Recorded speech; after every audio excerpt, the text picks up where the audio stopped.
ฝากพี่ช่วยประสานระวังสายไฟน่าจะเคลียร์ได้ไหมเคลียร์ได้ไม่หมดครับแล้วพรุ่งนี้เช้าเจ้าหน้าที่ของไอ้โทรศัพท์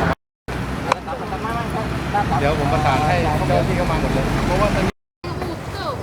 tuh tak apa deh, jangan nak tengok gol ni dulu.